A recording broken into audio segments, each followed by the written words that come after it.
संसद सचिवालयद्वारा नेपाली कांग्रेसलाई प्रमुख प्रतिपक्षी दलको मान्यता प्रदान। कांग्रेस संसदीय दलका नेता देउबालाई विपक्षी दलको नेताको हैसियतमा सुविधा प्राप्त हुने। राष्ट्रपति र उपराष्ट्रपति निर्वाचनलाई लिएर संवैधानिक र कानूनी विवाद उत्पन्न। विवादका कारण मिति घोषणामा निर्वाचन आयोग अनियमित निर्वाचनलाई लम्ब्याउन खोजेको नेपाली कांग्रेसको आशंका। बदलिँदो सुरक्षा चुनौतीको सामना गर्न आवश्यक रणनीति बनाउन सशस्त्र प्रहरी बललाई प्रधानमन्त्री दाहालको निर्देशन। अझ बढी सशक्त र व्यावहारिक बनाउन सरकारले पूर्ण सहयोग गर्ने प्रतिबद्धता। नयाँ मन्त्रीमण्डलका केही मन्त्रीहरू स्वार्थबाजिनी गरी सरकारमा सहभागी भएपछि आलोचना र टिप्पणी बढ्दै स्वार्थबाजिनी कार्य निराकरण गर्ने कानून नेपालमा अझै बन्न सकेन। शान्ति वार्तालाई युक्रेनले अस्वीकार गरिरहे द्वन्द्व समाधान गर्न कठिन हुने रुसी विदेश मन्त्रीको भनाई। र G20 लीग क्रिकेटमा म्याच फिक्सिङ गरेको आरोपमा पूर्व क्रिकेटर महबुब आलम र राष्ट्रिय खेलाडी मोहम्मद आदिल अन्सारी पक्राउ। नमस्कार, कान्तिपुर डायरीका साथमा साथी खिलनाथ र म सन्तोष। समाचार अब विस्तारमा। प्रतिनिधि सभा प्रतिपक्षी विहीन भएको भन्दै आलोचना भइरहेको बेला संघीय संसद सचिवालयले नेपाली कांग्रेसलाई प्रमुख प्रतिपक्षी दलको मान्यता दिएको छ। प्रधानमन्त्री पुष्पकमल दाहाललाई विश्वासको मत दिएपछि कांग्रेसले प्रमुख विपक्षी दलको हैसियत गुमाउने भन्दै आलोचना भएको थियो। संसद सचिवालयले कांग्रेस संसदीय दलको कार्यालयलाई पत्र लेख्दै संसदीय दलका नेता शेरबहादुर देउवालाई विपक्षी दलको नेताको हैसियतमा सेवा सुविधा प्राप्त हुने जानकारी गराएको हो। यसअघि कांग्रेसले संसद सचिवालयले पार्टीलाई विपक्षी दलको मान्यता दिँदै सेवा सुविधा उपलब्ध गराउन पत्र पठाएको थियो। गत पुस 26 गते प्रतिनिधि सभामा उपस्थित 270 सांसद मध्ये 268 जनाले दाहाललाई विश्वासको मत दिएका थिए। माओवादी केन्द्रका अध्यक्ष दाहालले सत्ता गठबन्धन बाहिरका कांग्रेस, एकीकृत समाजवादी र लोकतान्त्रिक समाजवादी पार्टीको समेत मत पाउनु भएको थियो। नेपाल मजदुर किसान पार्टीका प्रेम सुवाल र राष्ट्रिय जनमोर्चाका चित्रबहादुर केसीले मात्र विपक्षमा मतदान गरेका थिए। सरकारलाई विश्वासको मत दिएपछि कांग्रेसले प्रमुख विपक्षी दल बन्ने आधार नरहेको भन्दै नेमकिपा सांसद प्रेम सुवालले सदनमा प्रश्न समेत उठाउनु भएको थियो।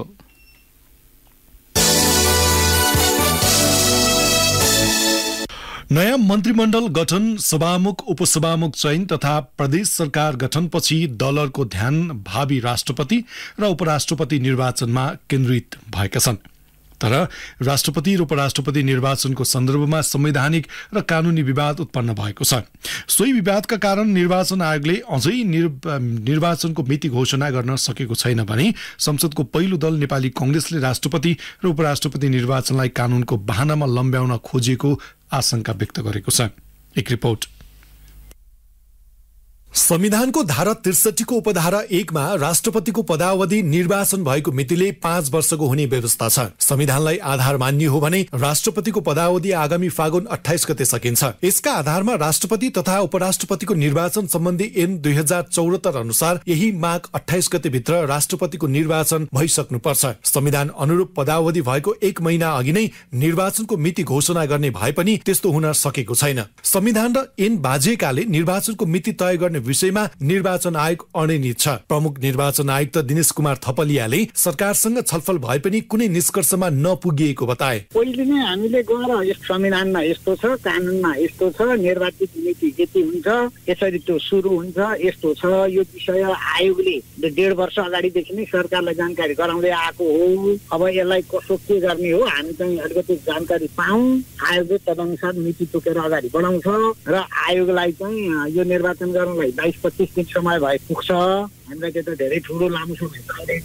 तर प्रक्रिया त सबै पुर्याउनु पर्छ भन्ने चाहिँ कुरो भएको हो। 15 दिन अगाडि त्यो खाली रहेको राष्ट्रिय सभाको सदस्यले भोट हाल्न पाउने भएको हुनाले त्यसको चाहिँ 25 गतेलाई तोकेर अगाडि बढाइयो। अब एकचोटि भेटेर अनि मिति तय गर्छौँ। राष्ट्रपति तथा उपराष्ट्रपतिको निर्वाचन सम्बन्धी ऐन 2074 को दफा 4 को दफा 1 अनुसार निर्वाचन आयोगले राष्ट्रपतिको पदावधि सकिनुभन्दा कम्तीमा 1 महिना अघि नै वा अन्य कुनै कारणले सो पद रिक्त हुन आएमा त्यस्तो पद रिक्त भएको मितिले 1 महिनाभित्र निर्वाचन हुने गरी चुनावको मिति तोकी त्यसको जानकारी नेपाल सरकारलाई दिनुपर्ने व्यवस्था गरिएको छ। संविधानमा यदि राष्ट्रपति निर्वाचित समयमै हुन नसकेको अवस्थामा अर्को राष्ट्रपति निर्वाचित नहुन्जेलसम्म वर्तमान राष्ट्रपति नै कायम रहने व्यवस्था छ। यसरी हेर्दा संविधान र निर्वाचन सम्बन्धी कानून बाजिएको व्याख्या भएका छन्। संविधान र निर्वाचन कानून बाजिदा त्यसको प्रत्यक्ष फाइदा दलहरूले लिने गरेको कानूनका जानकारहरू बताउँछन्। संविधानविद डाक्टर विपिन अधिकारी दलहरूले स्वार्थ सिद्धका लागि संविधान प्रयोग गर्न नमिल्ने भन्दै राष्ट्रपति र उपराष्ट्रपतिको निर्वाचन समयमै गर्नुको विकल्प नभएको तर्क गर्छन्। उनी भन्छन्, राष्ट्रपति भनेको देशको ठूलो प्रोटोकल हो, उपराष्ट्रपति भनेको पनि ठूलो प्रोटोकल हो। अब निर्वाचन भनेको जुन दिन म्याद सकिन्छ, कार्यावधि सकिन्छ, अहिले वर्तमान राष्ट्रपतिको त्यही दिन गर्ने भन्ने होइन। त्यस हुनाले कानूनले तपाईँ 1 महिना अगाडि नै गर्न सकिने भनेर भन्नुको तात्पर्य त्यो हो। अब 1 महिना अगाडि जहिले गरे पनि शपथ ग्रहण चाहिँ आउटगोइङ राष्ट्रपति र इनकमिङ राष्ट्रपतिलाई चाहिँ उचित समय जहिले हुन्छ तहिले गर्नलाई सकिने भयो। अब ठुलो एउटा पदहरूमा निर्वाचन गर्दा यस्तो गर्ने चलन छ।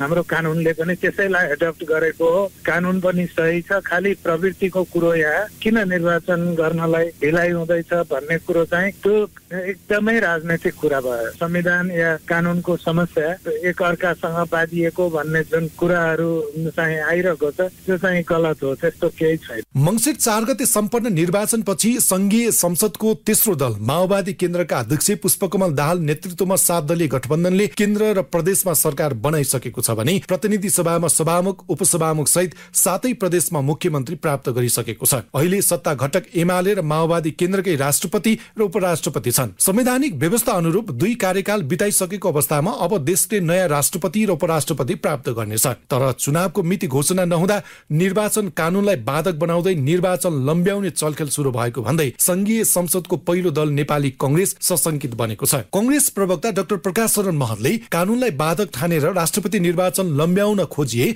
मान्य नहुने बताए। उनले भने, कानूनी ऐनमा कुनै समस्याहरू छन् भने ती कुराहरूलाई पनि समयमै त्यसलाई समाप्त पारेर निर्वाचन प्रक्रियालाई अगाडि बढाउने काममा सरकारको गम्भीर ध्यानाकर्षण गराएको छ। त्यस्तै निर्वाचन आयोगको पनि गम्भीर ध्यानाकर्षण गराएको छ। यो फागुन 29 गतेबाट पनि उता लाने जुन चाहिँ प्रयासहरू चाहिँ हुन थालेका छन्, त्यस्तो किसिमको चर्चाहरू हुन थालेका छन्, त्यसलाई चाहिँ हामी कुनै हालतमा पनि स्वीकार गर्दैनौँ। सत्तारूढ गठबन्धनको मुख्य घटक नेकपा एमाले राष्ट्रपति र उपराष्ट्रपति निर्वाचन विधि र कानूनमा विवाद गर्न नपर्ने बताएको छ। सो पार्टीका उपाध्यक्ष युवराज ग्यावालीले निर्वाचन पर धकेल्ने विषयमा पार्टीको कुनै आशय व्यक्त नभएको बताए। उनले भने, त्यसरी पछाडि धकेल्नु पर्ने आवश्यकता पनि छैन। नियमले कानूनले जे मिल्छ त्यही गर्नुपर्छ। त्यसबारेमा चाहिँ अहिले राम्रो अध्ययन गर्ने र के आधारमा जानुपर्छ, पार्टीले चाहिँ कुनै पछि धकेल्ने भन्ने कुनै योजना, नीति, निर्णय त्यस्तो केही छैन। यसअघि स्थानीय तह निर्वाचन, प्रतिनिधि सभा र प्रदेश सभाको निर्वाचन मिति घोषणा तथा संसदको कार्यकाल बारे समेत विवाद उत्पन्न भएका थिए। अहिले फेरि राष्ट्रपति र उपराष्ट्रपति निर्वाचनको सन्दर्भमा देखिएको कानूनी र संवैधानिक विवादको निरूपण कसरी हुने हो त्यो भने हेर्न बाँकी छ। रेडियो कान्तिपुरका लागि सन्तोष गन्धर्व। यसैबीच नेपाली कांग्रेसले राष्ट्रपति र उपराष्ट्रपति निर्वाचनमा उम्मेदवारी दिने तयारी सहित सबै दलहरूसँग छलफल गर्ने रणनीति बनाएको छ। पदाधिकारी र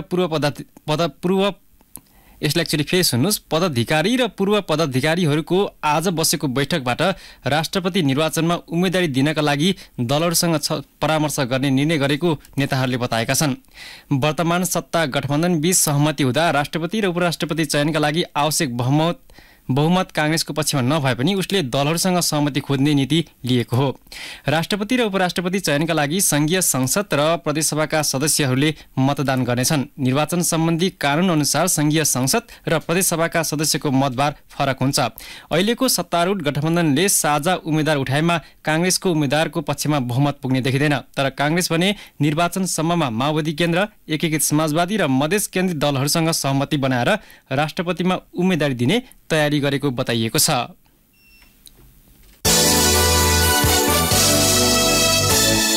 प्रधानमन्त्री पुष्पकमल दाहालले अपराधहरूको चरित्रमा बहुआयामिक फेरबदल भएकाले बदलिएको सुरक्षा चुनौतीको सामना गर्न आवश्यक रणनीति बनाउन निर्देशन दिनुभएको छ।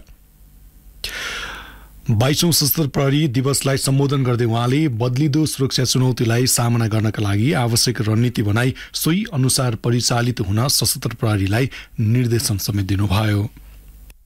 सूचना प्रविधिको विकासले मानव जीवनमा सकारात्मक प्रभाव मात्रै पारेको छैन, अपराधहरूको चरित्रमा समेत बहुआयामिक फेरबदल आएको छ। तसर्थ वर्तमान विश्व परिवेशलाई मूल्याङ्कन गर्दै बदलिँदो सुरक्षा चुनौतीलाई सामना गर्नका लागि आवश्यक रणनीति बनाई सोही अनुसार परिचालित हुन समेत विशेष रूपले आग्रह गर्दछु।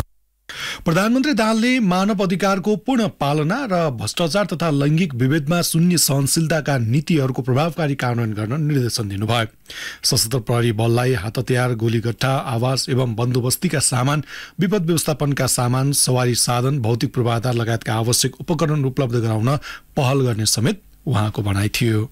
यस दिनले देश र जनताको सुरक्षा र अझ उच्च मनोबलका साथ कर्तव्य पथमा अग्रसर रहन प्रेरणा दिनुहोस् भन्ने शुभेच्छा प्रकट गर्दै तपाईँहरूको कार्यकालमा सशस्त्र प्रहरी बल नेपाललाई अझ पनि सशस्त्र र व्यवसायिक बनाउन नेपाल सरकारको पूर्ण सहयोग र समर्थन गर्ने प्रतिबद्धताका साथ र मैले पहिलोचोटि तपाईँहरूको अगाडि सम्बोधन गर्दा भनेको कुरामा एकचोटि फेरि स्मरण गर्न चाहन्छु। शान्तिको महत्त्व सबभन्दा बढी त्यसैले मात्र आत्मसात गर्न सक्छ जसले युद्धको पीडा नजिकबाट देखेको छ, भोगेको छ। हामी सबै एउटा प्रक्रियाबाट गुजेर शान्तिको नयाँ युगमा प्रवेश गरेका छौँ। हामी सबैले शान्तिको महत्त्व बुझेका छौँ। यसैबीच प्रधानमन्त्री दाहालले प्रदेशका मन्त्रालयको संख्या घटाउन र खर्चभार कटौती गर्न प्रस्ताव गरिसकेको बताउनु भएको छ। बालुवाटार स्थित प्रधानमन्त्री निवासमा आज बिहान सुदूरपश्चिम प्रदेशका मुख्यमन्त्री राजेन्द्र सिंह रावलको नेतृत्वमा प्रदेशका मन्त्री, सांसद र नेताहरूसँगको भेटमा उहाँले केही प्रदेशमा मन्त्रालयको संख्या घटाइएको बताउनुभयो। प्रदेशका संरचना भद्दा हुँदा प्रशासनिक खर्च बढेको, वित्तीय सुशासन कायम हुन नसकेको जनगुनासोबारे सचेत रहेको भन्दै प्रधानमन्त्री दाहालले यसलाई पारदर्शी र मितव्ययी बनाउन जरुरी भएको बताउनु भएको थियो।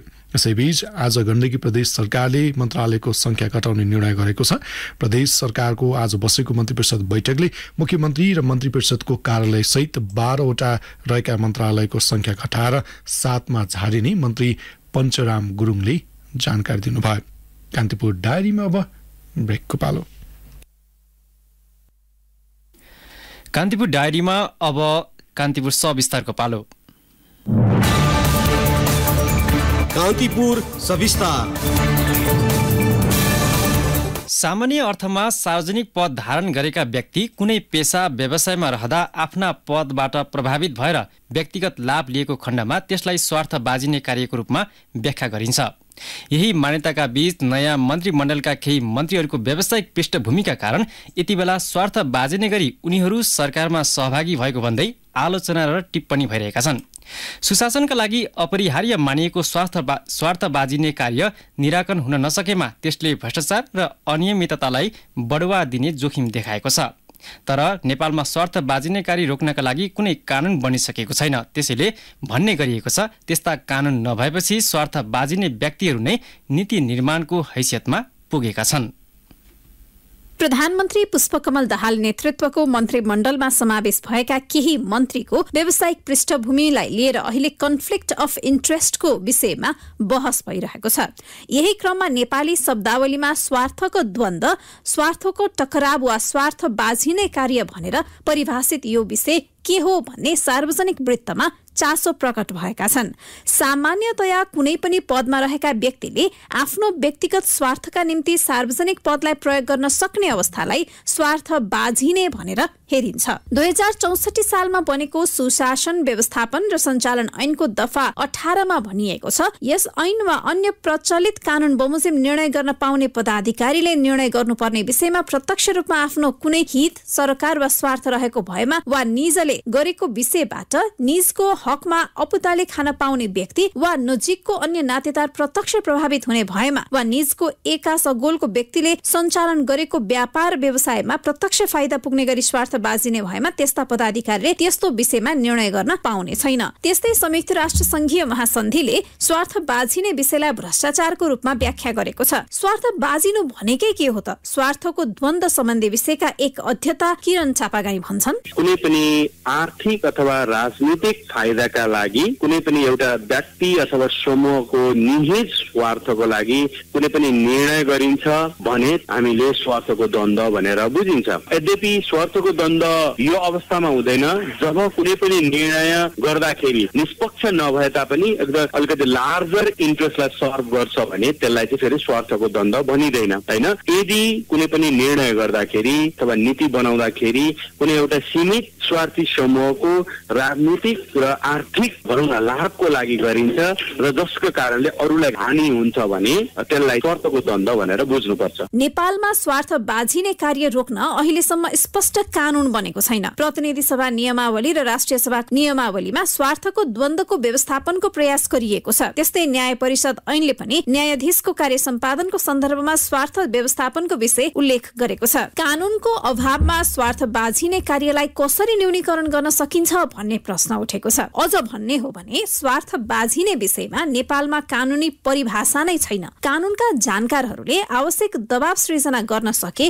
नयाँ कानून बन्न सक्ने र त्यसका लागि यो विषय संसदमा प्रवेश गर्न सक्ने बताएका छन्। अधिवक्ता इन्द्र अर्याल स्वार्थको द्वन्द्व अवधारणामा नैतिक र कानूनी प्रश्न खडा गर्नुपर्ने बताउँछन्। यहाँनिर मेरो चाहिँ कन्फ्लिक्ट अफ इन्ट्रेस्ट छ भन्ने कुरा चाहिँ देखिँदाखेरि अलि अप्ठ्यारो जस्तो मान्छे चाहिँ अलिकति ब्याक हुने कन्डिसन चाहिँ छ।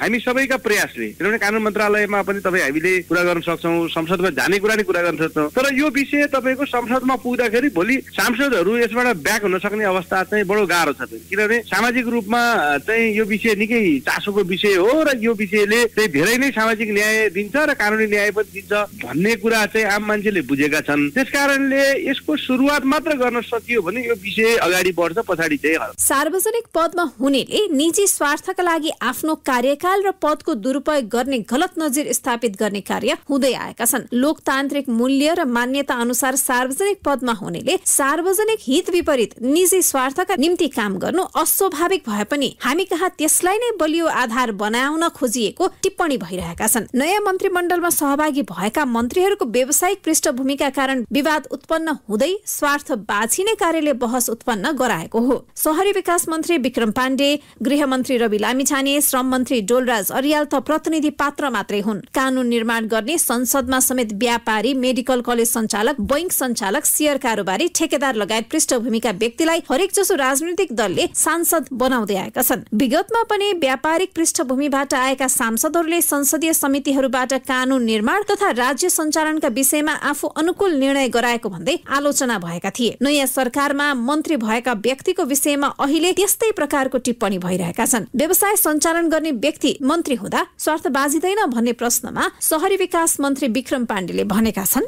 तपाईलाई हुन त तपाईँ नेपाली हो, त्यो सोध्नु स्वाभाविक हो। तपाईँलाई थाहा छ अहिले बेलायतको चाहिँ प्रधानमन्त्री के छ? तपाईँले थाहा हुनु भएको छ? ऊ सायद बेलायतको सबभन्दा धेरै किसिमको बिजनेस गर्ने बिजनेसम्यान हो त्यहाँको प्रधानमन्त्री। किनभने उसले त्यही जानेको छ, त्यसले गर्दाखेरि उसलाई चाहिँ त्यो देशले उसलाई जिम्मेवारी लगाएको। र मलाई विश्वास छ यो ठाउँमा आएर मैले देश र चाहिँ जनताको लागि धेरै काम गर्न सक्छु भन्ने कुरो मलाई थाहा छ। किनभने यहाँ किन काम भइरहेको छैन मलाई थाहा छ।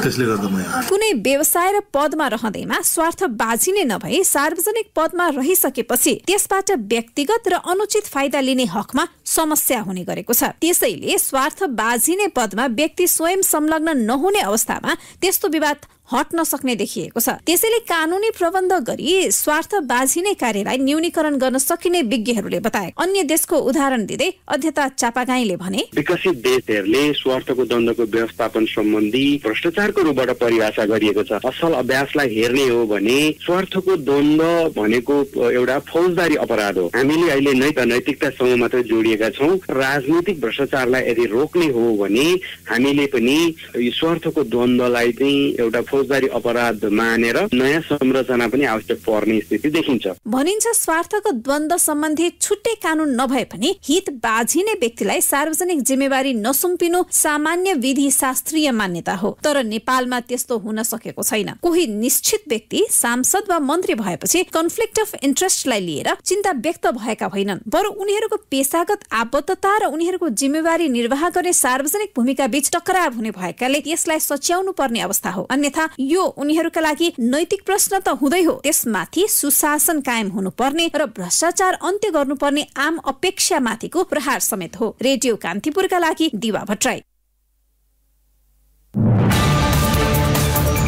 कान्तिपुर सविस्तार।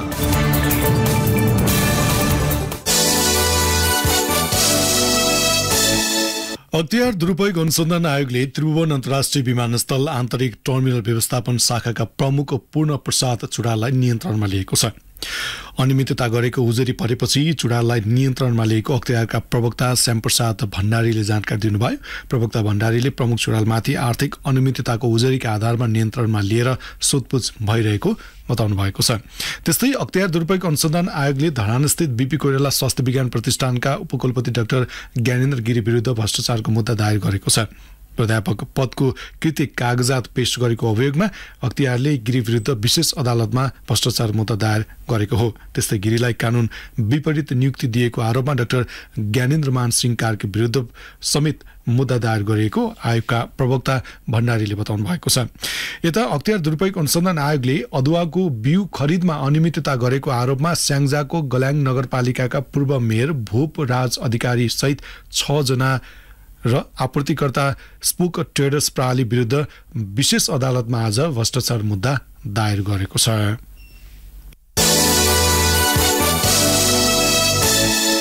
कान्तिपुर डायरीमा अब रूपन्देही डायरीको पालो। रूपन्देही डायरीबाट अमृता अनमोलको नमस्कार। रूपन्देहीमा गहुँका नयाँ जातका बिउ अनुसन्धान गरी उत्पादन बढाउन राष्ट्रिय गहुँबाली अनुसन्धान कार्यक्रम सञ्चालनमा आएको छ। यस अनुसन्धान कार्यक्रमले 2032 सालदेखि अहिलेसम्म 54 वटा नयाँ जातको बिउ सिफारिस गरे पनि किसानले प्रयोग गर्न पाएका छैनन्। सरकारले अपनत्व नलिँदा वैज्ञानिकले अनुसन्धान गरी सिफारिस गरेका धेरै बिउ किसानमाझ पुग्न नसकेको अनुसन्धान कार्यक्रमका संयोजक रोशन बस्नेतले बताउनुभयो। नेपालमा हाल वार्षिक 21,27,276 मेट्रिक टन गहुँ उत्पादन हुने गरेको छ। फोहोर निर्मलीकरण विधि अपनाएपछि बुटवलको लुम्बिनी प्रादेशिक अस्पतालमा फोहोर व्यवस्थापनको समस्याको अन्त्य भएको छ। अस्पतालले सिरिन्ज, उपकरण, बिरामीको खकार, रगत, मानवअङ्ग लगायतका फोहोरलाई निर्मलीकरण गर्ने गरेको हो। अस्पताल जन्य फोहोरलाई 121 डिग्री सेन्टिग्रेड तापक्रममा आधा घण्टा मसिनमा राखी सबै कीटाणु मार्ने र सो पश्चात फोहोरलाई उपमहानगरले व्यवस्थापन गर्ने अन्य फोहोर सरह व्यवस्थापन गरिने अस्पतालकी हाउसकिपिङ अधिकृत गीता गेवालीले बताउनुभयो। लुम्बिनी प्रादेशिक अस्पतालबाट दैनिक 600 केजी फोहोर संकलन हुने गरेको छ। एसियाली विकास बैंक एडीबीले लुम्बिनी विकास कोषका लागि खरिद गरेको विद्युतीय बस 1 महिना सञ्चालनमा ल्याई थन्काइएका छन्। 3.5 वर्ष खुला आकाशमुनि राखिएका 5 बस दशैंको अवसरमा 1 महिना चलाइए पनि ऐन अनुसार चलाउन नमिल्ने भन्दै थन्काइएका हुन्। 14 वटा भ्यान र 5 वटा बस सेतो नम्बर प्लेटमा छन्। सेतो नम्बर प्लेटका सरकारी गाडी हरियो वा अर्को कुनै प्लेटमा परिवर्तन गर्न पाउने प्रावधान यातायात व्यवस्था ऐनमा छैन। बुटवलमा निर्माण थालिएको अन्तर्राष्ट्रिय प्रदर्शनी केन्द्र अन्तिम चरणमा पुगेको छ। नियमित व्यापारिक मेला र प्रदर्शनी गरी आर्थिक गतिविधि बढाउने उद्देश्यले प्रदर्शनी केन्द्र बनाइएको हो। 6.4 बिघा क्षेत्रफलमा 1 अर्ब 2 करोडको लागतमा शहरी विकास मन्त्रालयले देशकै ठूलो र नवीन प्रविधिमा प्रदर्शनी केन्द्र निर्माण गरेको आयोजना प्रमुख सुमन बहादुर दर्लामीले बताउनुभयो। झण्डै 850 स्टल प्रदर्शनीमा राख्न मिल्ने 20,000 मानिस अटाउने तथा 2,000 जनाले एकैपटक खाजा खान सक्ने गरी फुड कोर्ट निर्माण गरिएका छन्। अवस्था रूपन्देही डायरी आजलाई यति नै। अमृता अनमोल बिदा हुन्छु। नमस्कार। रूपन्देही डायरी पछि कान्तिपुर डायरीमा पुनः ब्रेकको पालो।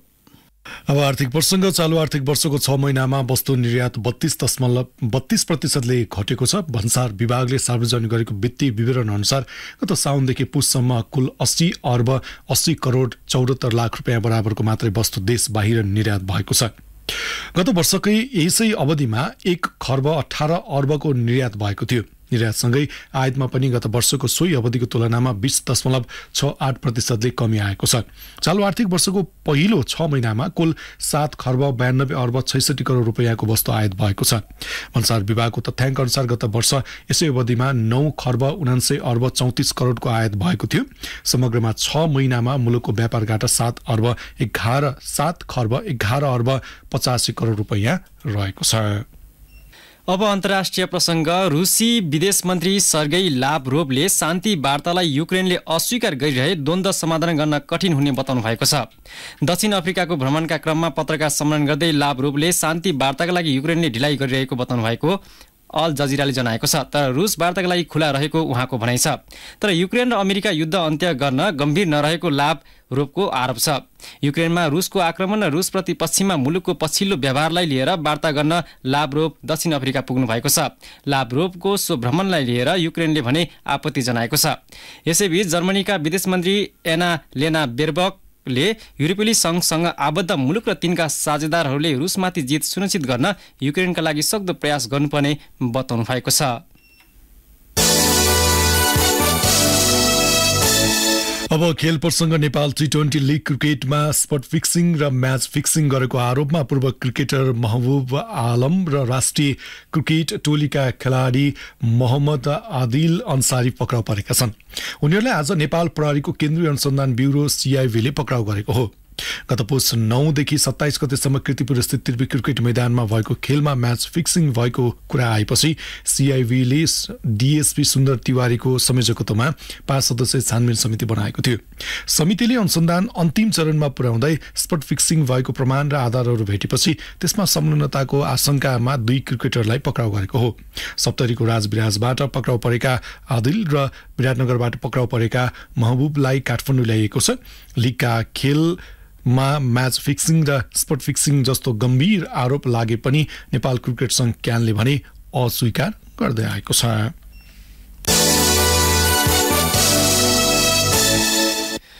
पोखरामा जारी तेस्रो टाइगर कप अन्तर्राष्ट्रिय क्लब भलिबल च्याम्पियनसिपमा महिलातर्फ नेपाल APF क्लबले विजय सुरुवात गरेको छ। पोखरा रङ्गशालामा भएको खेलमा गण्डकी प्रदेशलाई 3-0 को सोझो सेटमा पराजित गर्दै APFले प्रतियोगिताको सुखद सुरुवात गर्यो। APFले 25-11, 25-19 र 25-16 को सेटमा जित निकाल्यो। यस्तै पुरुषतर्फ विदेशी टिम श्रीलङ्काको सेन्ट जोसेफ वाच स्पोर्ट्स क्लबलाई 3-0 को सोझो सेटमा पराजित गर्दै विभागीय टोली त्रिभुवन आर्मी क्लबले पहिलो जित हात पारेको छ। आर्मीले विदेशी टोलीमाथि 25-20, 25-17 र 25-10 को सेटमा जित निकाल्यो। पुरुषतर्फकै अर्को खेलमा विभागीय टोली नेपाल पुलिस क्लबलाई 3-1 को सेटमा हराउँदै नेपाल APF क्लबले दोस्रो जित निकाल्यो। APFले पुलिसमाथि 25-19, 21-25, 25-19 र 25-18 को जित निकाल्यो। हौसै नै प्रसङ्गसँगै कान्तिपुर डायरीको यो बुलेटिन यही सकिन्छ। भोलि बिहान 6:30 बजे हामी नियमित बुलेटिनका साथमा उपस्थित हुनेछौँ। अहिलेलाई न्युज डेस्कका सम्पूर्ण साथीहरूसँगै साथै खिलनाथ र म सन्तोष बिदा हुन्छौँ। नमस्कार, शुभरात्रि।